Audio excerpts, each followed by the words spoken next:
Welcome to the Bank Tellers, folks. My name's Zach Anderson Pettet, VP Fintech Strategy here at Money 2020, and we are joined by the one, the only Katherine Dowling on a very special episode of the Bank Tellers. We're getting into the intersection of TradFi and DeFi. The world is turning in some interesting ways, and we're about to find out how from a Bitwise perspective. And what does Katherine do at Bitwise? She's General Counsel and CCO at Bitwise. Katherine, welcome to the show. How are you doing this morning? I am great. Thanks for having me, Zach, and happy to be here and talk about the intersection. Love it. So let's start from the top a little bit. I asked you just right before we started, and you shared that you've been at Bitwise for 5 years. Almost So almost closing, 5 years. Sorry, closing. let's be specific here. We're talking You're very talking to technical general things. counsel, so I got to be specific. Well, no oath at this point, and you're not perjuring yourself, so you're good. Um, so let's start from the top. Tell me kind of what drew you to Bitwise, just based on kind of you've had a storied career before that, and kind of what your experience has been like. We alluded to it before the show again, but the ups and downs of crypto summers, crypto winters. You've gone through, well, now I guess you've probably been through 2 administrations, and the policy shifts therein, all that. So tell us the Katherine story a little bit, and then kind of what it's been like at Bitwise in those almost 5 years. Absolutely, yeah. I have a pretty atypical background, and maybe some atypical kind of outside the box folks are drawn to crypto. But my background is a mix of finance, legal, and operations. So kind of pre and post graduate school, law school, I was a banker. So investment banking pre and post, so kind of deep finance background. And then I went over and was a federal prosecutor for about a decade, white collar crimes, et cetera. So kind of putting that finance to work with that understanding of how finance works to solving, financial crimes, which was super Can I pause you right there? That Absolutely. I would love to Park learn me more wherever about. you want. I'm just going to interrupt you throughout the entire thing. That's my main Please. skill as a podcast host. Absolutely. Tell us about that 10 years. What is it like being, I have to say, this is my first time, I'm pretty sure, interviewing a federal or ex-federal prosecutor. What's that Usually I do the like? interviewing, right? When Yeah, you're a exactly. prosecutor. So yeah, now I'm in the hot seat. We're turning the tables, Katherine. We're All turning the right, turn them. tables. Turn them. What was that like? I mean, I'm sure that had some ups and downs similar to the crypto market, but what was that like? Yeah, well, it's really a fascinating and interesting job. I jumped in and did it because I thought it would be really interesting, and I think that's really for most of my career. I kind of follow what I think would be interesting and what I'd be passionate about doing. A part of me, maybe just a reaction to having been in like the ooey world of investment banking and feeling Yeah. very transactional. I just felt like I needed to like wash that off. So So you I was took a like, 10-year shower. yeah. Like, that is exactly right. I think it takes about 10 years to wash off. No offense to the investment bankers. I have some great friends from that time in my life, but there's some, non-great friends from that time in my life too, because it can be very transactional. So I wanted to give back in a way, and I thought this would be a really interesting way to do it. And basically what you're doing is you have different investigations that come to you from various federal agencies. With on the white collar side, it typically tends to be FBI oriented, but there are Talking many about other one of my federal favorite TV shows. yeah, get many, right? But there are many other federal agencies that get involved. I tended to involve the IRS, another favorite federal agency. But there's some really great investigators within IRS because it turns out that the bad guys, whatever they're doing, they're also not paying their taxes. So there's some good synergies between the IRS criminal side and some of these other agencies. But you're really running an investigative team to figure out, who done it, what went wrong, and follow the money. In white collar, it's also about following the money. So tremendously interesting. And, yes, a lot of cases end up kind of settling out, folks will plea out, but other cases end up going to trial. And that's where you're putting a variety of witnesses on the stand for your side, kind of putting forth your facts, but you're also cross-examining witnesses on the other side, the defense facts, et cetera. So, and then in district court, you generally would have a jury. So that's also an interesting aspect as well, because you're bringing in the psychology of the jury and the story, how you tell the story. and bring your facts to light in a clear but interesting way so that the jury can understand it. But they also have to understand what the law is. So you have to set out kind of what's the burden, what's the government's burden. And generally the government has, a pretty big burden, as they should. So it becomes very interesting. I don't know that I thought I would do it for a decade when I went in and did it, but that's kind of a testament to the people I worked with and the interesting nature of the job. So that was, and you can't make up these stories. Like the truth is definitely stranger than fiction. To Bet. derail too much, feel free to interrupt. But I think when I was in labor with my third child, I got a call from the Secret Service saying they found a guy that we had charged. Of course, he doesn't know that I'm in labor, but I was like, I'm not letting this go. And the doctor's like, why is she on the phone with the Secret Service? Like, she's having a baby. Can she get off the phone with the Secret Service? So I'm talking to the guy, and I keep putting, every time I have a labor pain, I put him on mute. And then I'm like, hold on a second. I put him on mute, my labor pain, and I come back on the phone. So I definitely became an interesting character, probably not a good one in the hospital that day because It's I was dedication, if nothing else. so it was fun. Yeah, and we got that guy. So yeah, there's lots of fun stories around. One of my favorite was a guy who was like a Robin Hood. He was stealing money left, right, and central, but he was giving a lot of it away. He was also taking cruises on the side, but like, Well, you got to get on a boat to give it away. yeah, exactly. So there's a lot of interesting stories and characters out there. But yeah, it was a great job, and it's a great way to see how justice is done and how you and just analytically how you follow the money and kind of create the fact pattern and track down everything. Yeah. Yeah, I think people sometimes forget that lawyers are some of the best storytellers that we have in the world, you know? And I mean, I think that probably comes across as a somewhat negative statement, but I mean it in a very positive way. In No, terms, absolutely. Yeah, no, not. yeah, I've seen some really fantastic defense attorneys in my day, right? If they can like, tell the story, it's really pretty amazing. It's funny because I had a case that ultimately went up to the Supreme Court, and but in the district court, I had my then 5-year-old who was sitting in the front row for the trial, and he was fascinated by it. And one of the defense attorneys said, "Okay, when I'm doing my rebuttal." He's moving over to our side, like in the wedding, like you've got one side, defense, one side. She's like, this is an unfair advantage to have like the 5-year-old like sitting there glued to mom. Like I'm moving him. I'm like fair. So he like toggled over to the other side. That's that's funny. did you end up arguing in front of the Supreme Court? Like, did you? No, because by the Okay, time it got up to the settled. Supreme Court, I was gone at that point. I had left. Oh, So this was kind of this case was kind of my last hurrah in the district court. But then it kind of wends its way. It takes a while to get up to the Supreme yeah. Court. I did go to the Supreme Court hearing, but I was not arguing in the Supreme Court. So and then I got to double down on that too. I'm sorry to have to ask, what was it like sitting in the Supreme Court? yeah, it's super interesting, and I've gone to other arguments besides mine. The Supreme Court tends to be it gets at that point it's more technical, right? It's all these folks sitting up there asking questions. It's always interesting to see who's going to jump in first, who's going to say Mm, just going to hmm. stare, and how do you read those tea leaves when they're talking or not talking? What does it all mean? So it becomes very interesting. I think for my son, who kind of saw the whole trajectory of this case, who came with me to that hearing as well, for him he thought the district court was more interesting, having the jury. They seemed a little more emotive and reactive than the justices. And he was also floored by the fact that there is a gift shop at the Supreme Court. So for him, that was a little bit of cognitive dissonance, which I never That's thought cognitive of. dissonance for me too. Yeah, and I was like, yeah, I guess that's what you take kids into these things to see it in a new way. He's like, they're selling like pencils with like big gavel erasers in the Supreme Court, and he's like, where does that money go? And I'm like, another interesting question. That's what I was wondering. I was like, they got a merch store at the Supreme Court, and also Well, you have yeah, a very precocious child. totally have a merch store. Yeah, Wildly fun. precocious at that. That's wild.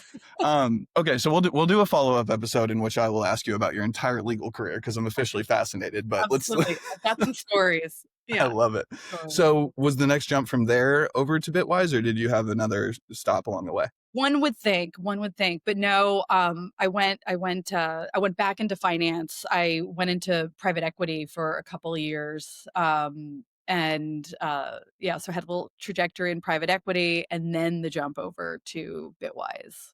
I got pulled in by crypto. I had been, so my finance and my finance background is tech banking, so it was kind of a natural trajectory to be compelled and interested in crypto. So I got that tug over into crypto, and that's where I ended up going. Another fun fact: the first person I heard about Bitcoin from years and years and years ago was actually David Sachs. Our kids went to preschool together, so Of course they did. yeah, everything just bookends, right? Yeah, that same child who went to the Supreme Court with me, our kids went to preschool together, and they're a very lovely family. And anyway, so that's who I first heard about Bitcoin from years ago, years and years ago at this point. And So, now you're at Bitwise, and he's and the crypto czar. What a time to yeah, be alive. you know what? Like, it's just, again, truth is stranger than fiction, always. Yeah, yeah. Well, I mean, your background is true. I mean, it's kind of like you were made in the lab to be a general counsel for a crypto company. Honestly, like that really is perfect from the perspective, because you want to check that financial crime box. Obviously, you want to check, the actual ability to follow the money, to your earlier point, and you also want somebody that actually understands truly the in-depth financial aspects. And it sounds like you were thinking about the technology in a way that, I mean, I love me some, I love a lot of lawyers, but I have a lot of conversations with lawyers, and sometimes the technology piece there's a little gap there, Yeah, there or not. occasionally. Yeah, Yeah. There's absolutely. not really a middle ground, actually. That's a good point. You should have seen tax class in law school. It was like tumbleweeds. Like, people were like, "Oh, I'm not taking the tax class." I was like, And you were in the front row, just sitting there taking it all in. "Oh, those are where the most interesting case law comes out of, tax cases. People do some crazy things to avoid paying taxes." I mean, yeah, I guess we don't need, well, to that point, I suppose, Russian oligarchs, things along those lines, crypto, chain analysis, like there's a lot of, you kind of jumped into a world where people aren't necessarily always trying to do exactly the correct thing on taxes. That was the most Right. generous way I could phrase that. Yeah, you're very generous. You should be a diplomat in your next stage. So, I mean, you are perfectly positioned to do the job you're doing today, obviously. But what was it else? I mean, that first conversation with David Sachs, and then were you just kind of watching the summer and winter and like the ups and downs of the Oh, crypto yeah, we hit market? autumn, summer, fall. I mean, Hmm. we've had it all. And I think one interesting thing looking back is, and I guess coming at it also from with my regulatory background, if we had some of these regulatory perimeters that we're seeing now finally come to fruition, that we've been talking about for years, I truly think that some of the kind of huge, situations that happen within crypto could have been avoided. Your FTX, for instance. I truly Absolutely. believe that if we had some of the legislative motions that we're seeing now, that we're getting some good traction on, if the SEC had kind of started looking at crypto in a Logical coordinated fashion. way, and not a Coordinated. That's better. yeah, talk about diplomacy, right? Right? In a coordinated way as opposed to a whack-a-mole fashion, I think that that could have been avoided, because people are going to seek returns, right? So if the option was, oh, FTX offshore, let's go for it, let's do it. But if we had some of the what we have now, we have onshore regulated options for crypto exposure. I do think that more investors would have gone in that direction rather than kind of seeking alpha elsewhere in areas that weren't as transparent, or weren't transparent at all, but were just, available if they could kind of figure that out. So I think some of these debacles could have been actually avoided over time. But we're getting there now, and we're in a much better place, and we are really more than chipping away. We're like actively getting at removal of that regulatory overhang that has been over the industry. Because as somebody who has this regulatory background, it would really slay me to hear Gensler say that this industry is just doesn't want to be regulated. I was like, that is just the most simplistic way to say it. I was in that room many times. Catherine, I'll say it for you. That's a lie. Yeah, it's just not true. It's Yeah, that's just frustrating. not true. I would be sitting in those hearings in Congress, like, just listening to him say these things. I'm like, that is just actively not the case. It just is not. last week I spent several days at a summit hosted by Electric Capital, and they fund all of these builders, and just hearing the stories of what these folks are building, what they're looking at, what they're doing, it's just energizing. And I remember thinking at one point, I'm like, oh yeah, these are Gensler's fraudsters. These are the Yeah, ones exactly. right? I'm like, no, these are not the fraudsters. These are the heart of a, like, not to sound too like, Midwestern, but like these are the heart of America, like keeping business on our shores, doing business here, building the next wave of technology, understanding it, spending time on it. We want that. We need to foster that. And we had years where we were not fostering that. And we had a bunch of ostriches controlling the strings behind the scenes, and it was just wrong. I was like, why is this allowed to happen? Love or hate Trump, I don't know where you are on that spectrum, but for crypto, this is what needs to happen. And it's what should have been happening, and it's really, that aspect is really nice to see, and it's a need to have. And again, spending time with those builders, it's just an energizing experience, and hearing about what they're doing, what they're solving for, how they're moving forward that technological wave is really exciting, important aspect. Yeah. Yeah, I mean, whatever your feelings on this administration, I hope that this becomes more of a bipartisan issue because, I mean, it just seems, I mean, it's an infrastructure revolution, right? In terms of a lot of the way the banks are using a lot of this technology. What you guys are doing is giving people access to investments that I mean, you're abstracting away a lot. And I guess after this should ask what Bitwise does so that so the audience has that.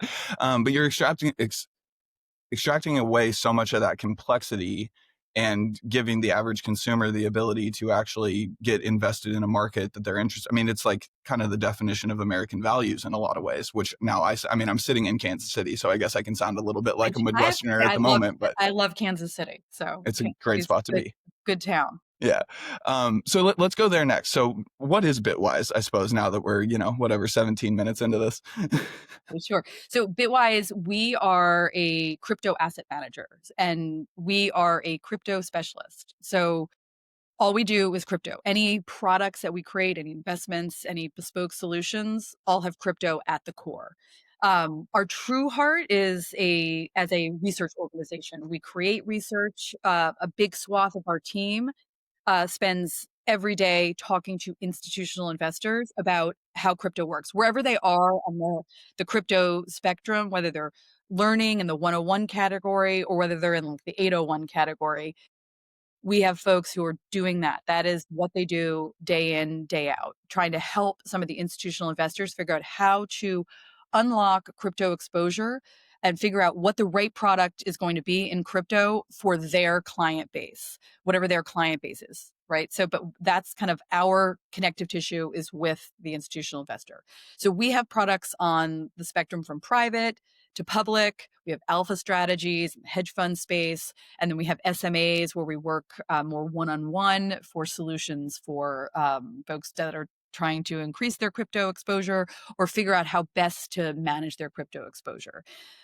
Last year, we had a couple historic products come to market with Yeah. a number of issuers, and I think these are products that are really an unlock. These are products that I think if we had these products before, we wouldn't have had kind of the FTX issues, as I was indicating previously. To have a spot Bitcoin and spot Ethereum ETFs, the ability for investors to have that access to a wrapped ticker based product. They can hold it in their brokerage account. They can come in and out of it, and their financial advisor can also work with them to help with where their crypto exposure is or isn't. So we're creating products that allow for financial advisors to meet their clients where they are. It's much harder for financial advisors when these products aren't in the aren't custodied within the brokerage accounts. So it just makes it easier and we've created products that are transparent, have all the disclosure documents, prospectuses, etc. out there. You're So compliant? yeah, I believe, yeah, right? We are. We're not, turns out we are not fraudsters. We are like, I think, we're kind of more on the do everything we possibly can to make sure that we're meeting our obligations and figuring out solutions for doing so. Well, I mean, if you have an ex-federal prosecutor as a general counsel, I feel like you're probably not messing around very much with that side of things. Right. Figure if they're gonna, when I was coming on to Bitwise back when we were like very, very small, you're like, okay, well, if they're talking to me, that probably means they're not trying to skirt things. So there's generally, it's generally works hand in hand. Yeah, I feel like Points you and out. SBF might not have gotten along in the same way, potentially. No, not so much. And not just because I always wanted to wash his hair and put a brush through it. I don't know, if I'm being honest. Every time you saw saw him walking into court, you were Dude, just like, wash that "Someone brush hair. his hair." Just brush it. Like, we That's don't know funny. what's up in there. That's hilarious. So you mentioned having conversations with institutions and institutional investors, Yes. and folks being all the way from 101 all the way to 801. If you had to, and I'm going to force you to overgeneralize here, and you can add as much specificity as you'd like on the back end, but if Perfect. you had to overgeneralize, where would you say those conversations on average are? Like, do you think people are generally at 201, maybe a little further than we give them credit for on that side of the TradFi spectrum? Like, kind of how do those conversations go? It really depends on the audience. Sure. What I can definitely overgeneralize on now is that we have moved the needle largely from, um out of the skepticism zone, right? So, like, years ago it was, okay, you're dealing with skeptics. They almost wanna, some folks, when you talk to, they're like, "Well, what about this? What about this? What about this?" Right? Now, I think because we've seen so much of, the product movement and the institutional involvement, movement in Congress, it becoming more bipartisan, which is actually something we can talk more about, but we need to even push that further. This is not a political issue. It should not be. Really should never have been. And I think we're hopefully moving out of that era, which is going to be good for everybody. But yeah, moving that needle from skepticism to, okay, now, like, let me just figure it out. So you're in a more comfortable space there because you don't have that contention of like, there's something wrong with this. Hmm. You're moving into, let me learn about it. And then you have more of that, there's more receptivity if a person kind of moves out of the defensive and is like, okay, teach me more about it. Right. And then when you move into that zone, I think some of the the obstacles to understanding center around people then thinking, if they're in the 101 side, well, how many currencies do we need? Like, what does this stuff do? And then with that audience, we talk more about the technology, that this is actually technology. And one item that's interesting and helpful in that area, that's kind of the low hanging fruit, kind of, I don't want to say gateway drug because that puts us back in Gensler era, so I'm going to not say Yeah. that. Yeah. But like, entry point is is really On stable. ramp. Yeah, On ramp. thank you. On ramp. Yeah, yeah. The on ramp, much better way to put it. So the on ramp is understanding stablecoin, because if anybody, I tell folks who have not done this before, I'm like, find your cousin in Prague, like, name where your cousin is or where your aunt is, whoever it is in another country, and say, I want to send them money, and just see how hard it is and how long it takes and how what you have to do and the steps you have to go through. And then and then let's on ramp you and show you how easy it is to send money. And I think sometimes for those folks, those are those aha moments of, oh, I get it. I get it. Our current money system is really old. It's geriatric in so many ways. In some ways it's already Legitimately. died. Like, it's not even geriatric, it's beyond. It's in the grave, Well, right? So like let's change that and make it easier. We're making it easier. We're not making it so that we have Senator Warren's, like, terrorists everywhere lurking around corners. I think they may even be in my bedroom, right? Like, for her, it was like, we have to avoid this entirely. And it's just not that binary. Like, there are there are protocols, there's steps, there are ways we can help make sure that that doesn't happen. And the federal prosecutor, I mean, knows that does happen. So we do want to make sure that doesn't happen, but they're not lurking everywhere, and we can protect against that. And it's not a reason not to do it. It's not a reason not to embrace the technology. It is not a reason to say no to everything that's crypto. But I guess it is if your brand is fraudsters and 1950s Nancy Drew, then you have to do that because that's your brand and that's your bully pulpit. So there are ways to do it, and there are technological advances that are making it even easier to protect against those forces, which do have to be protected against. But that's a whole nother story. The whole BSA needs to be revamped because it's not yeah. working. but you gotta like be part of the system in order to even have those conversations, right? I mean, I think that's like we cut off our nose to spite our face for so many years. And to your point on Elizabeth Warren, again, not a political statement, but not, I won't even say it about Elizabeth Warren. I'll say it about the Congress and our general representatives in general.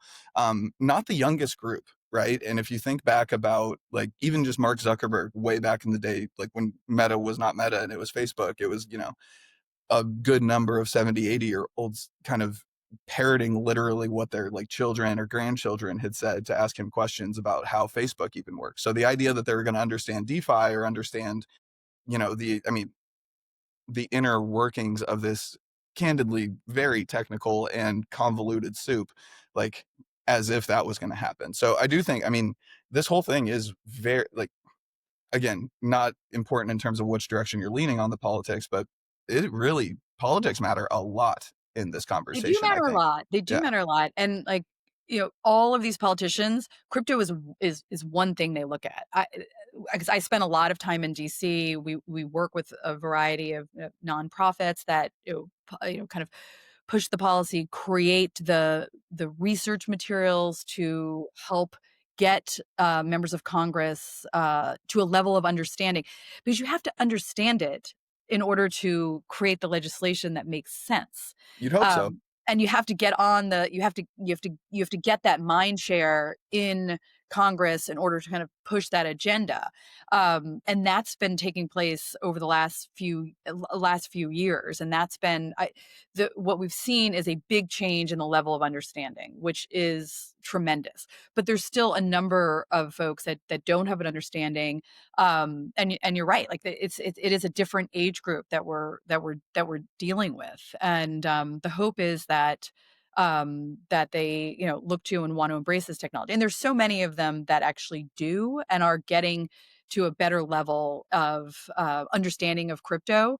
And I think that's part of, I tell people, wherever you are in the crypto ecosystem, part of your job is to make sure that there is this understanding with the regulators, with members of Congress. That is part of your job, because that is needed for the health of the ecosystem. And Well, I think a yeah. lot of people do embrace that and do take that on.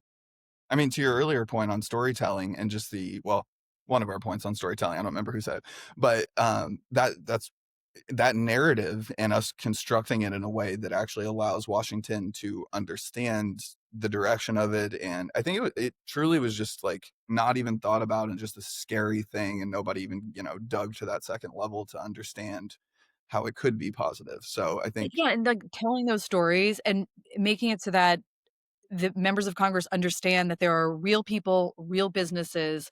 It's not just, 10,000 plus currencies that are out there. Oh, we don't need another currency. We got the dollar, right? Like, right. yeah, the dollar. We don't need anything else. Like Mhm. understanding the technology and what's being built out there and built here in this country. Those stories, I think, is what has been really meaningful on combating that fraudster narrative. Because if you have people sitting in your office as one of these, a member of Congress, and they're telling you what they're building, how they're building, and the why, it's incredibly compelling to understand that. And I think that has made a difference and will continue to make a difference. And that's what we're seeing. We're seeing that movement within Congress of that increased level of understanding and the ability to kind of push back on this fraudster narrative. That narrative change has been really instrumental in helping get some of this legislation moving and getting this bipartisan base of support for the legislation that we're seeing, thankfully. Yeah.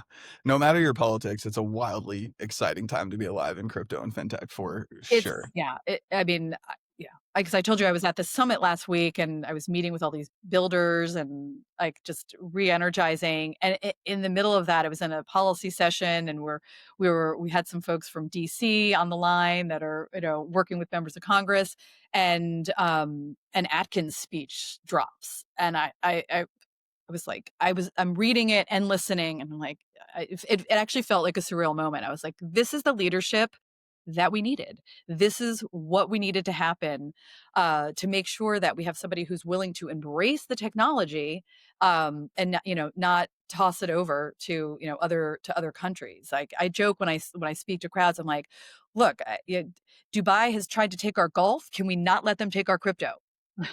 Like, I let's like the keep live something joke. here. I mean, actually, it's wildly true. I hadn't really thought about it with the live golf perspective, but that is very accurate. Yeah, again, no matter your politics, I'm really glad we turned this direction. I'm curious. Again, I kind of alluded at the beginning. You've been through, some winters, summers, autumns, falls of crypto. What's been, I mean, to Bitwise specifically, and I I had suppose just to went to Kath. James Taylor like immediately, but go ahead. Yeah, I get that a lot. What's been, I guess I'm not sure if I want to phrase it as like the most gratifying or most exciting or like biggest moment for you at Bitwise, because I imagine it's been quite an up and down over the last At few at years. Bit at Bitwise for Yeah, me, I been your would proudest of. say ringing the bell for BitB. Just yeah, like at the New York Stock Exchange. Just everything that went into getting that product launched. Hmm.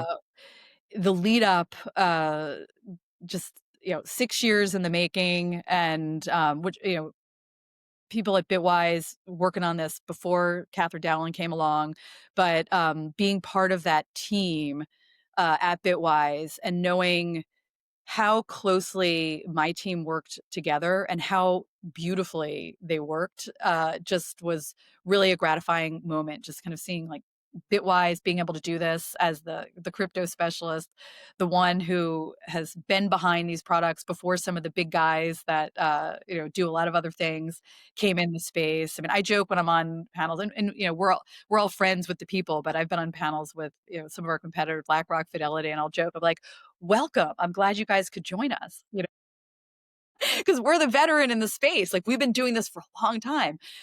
We've been working at this for years. So thanks for coming along. And, there's room for all of us. Just I think that just getting that year leading up to that product launch in January that went effective on my daughter's birthday, by the way. That product launch, I think in the lead up to that, there was no New Year's, there was no Christmas, there was no Hanukkah, there was no Thanksgiving. It was just like head down, getting this done. And also for us, for our team, I think being one of the first of those issuers to realize from our conversations that it was going to be, not to get too technical here, but it was going to be cash only. I think a lot of the issuers were hoping to get the product out with in-kind operational trading, and I think we saw the writing on the wall early that if this was going to come out at all, it was going to come out with an in-kind operational backdrop skeleton. So then making sure that that was what we focused on and that we had everything dialed in so that day one when we're out there, we had the operational mechanics fully in place. And that involves a variety, many third parties. So you're coordinating all of those efforts with the Bitwise team. So I think that's been one of the most gratifying moments of getting this historic product launched that many other countries have had for years, by the way, but having that launched in the United States and having it be something that I worked on for a number of years and that Bitwise members of my team worked on for even years prior to that. So, 500 pages of research that went into the SEC from my teammates, just answering all the questions and being there. But I think also just establishing that trust with the regulator that ask us the question. We're a research organization. We will answer it. We will look at the data. We will work on that. Hong Kim and Matt Hogan for years, just focusing on that data with our team and just providing that information to the regulators. And I think being a trusted source for that data, I think has made a huge difference in being able to launch this product and many others for Bitwise. Yeah, I mean, in terms of building a financial product, I feel like it's probably one of the harder uphill battles. Yeah, I mean, the number of people that have stood up a neobank, right? It's not easy.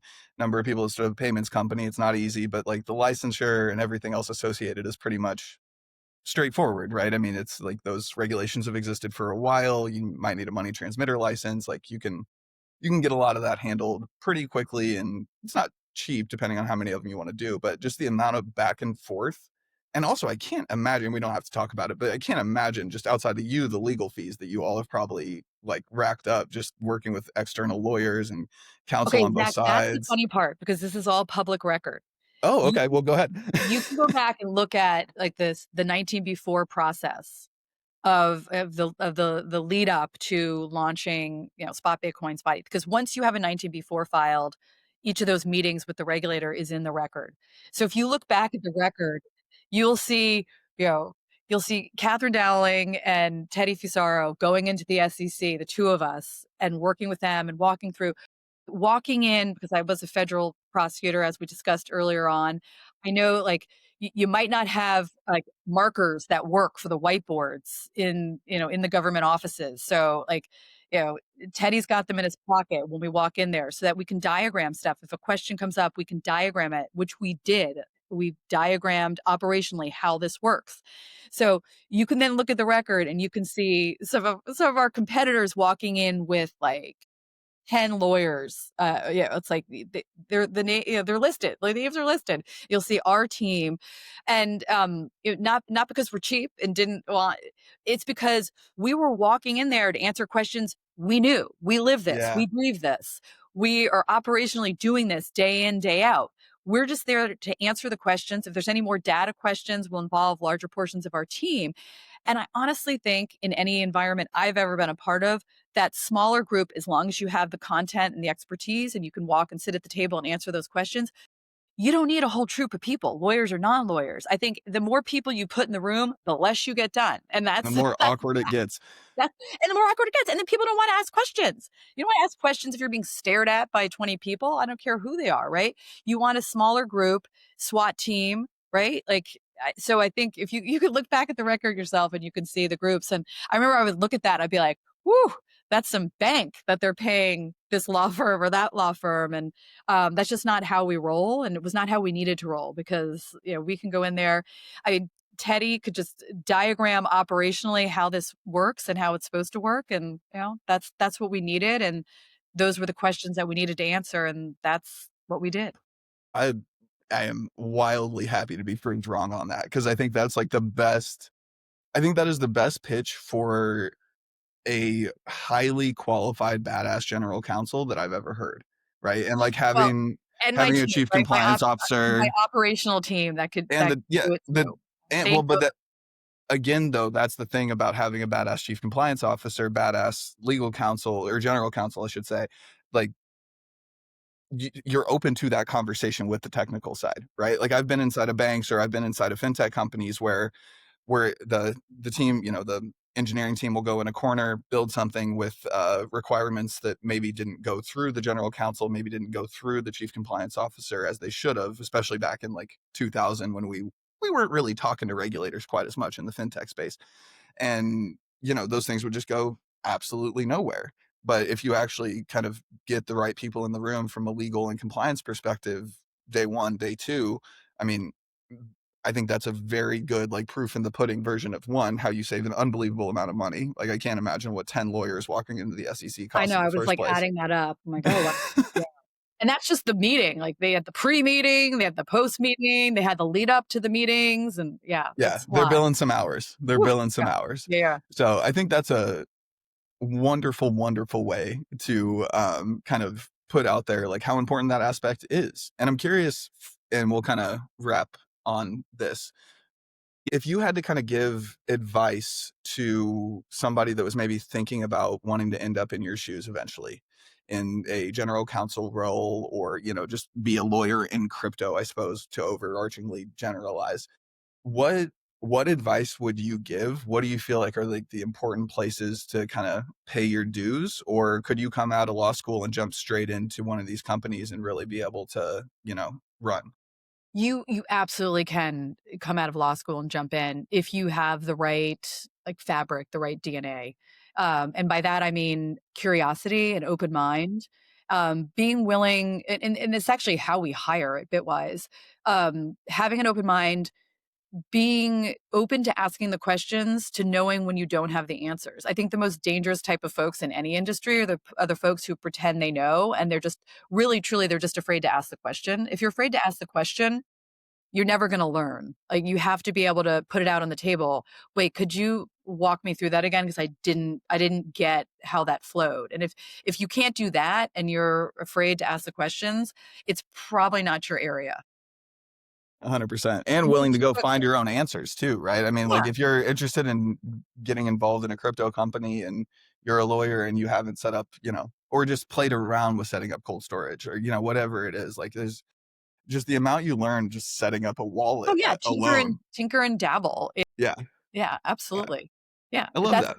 that's important. Yeah. If you liked science and you're a lawyer, because then you can kind of, yeah, you might be more, have that kind of, if you've got the curiosity bug. I think you have to have the curiosity bug.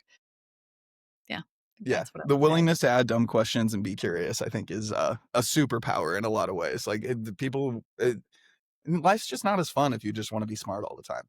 I know, it's not. And when I was a like starting banker, baby banker, I remember one of the guys that I worked for told me and two of the other folks that started as an analyst, he handed us each two blue poker chips and he said, "These are your questions for the week. Use them wisely." That's terrible. Yeah. Yeah.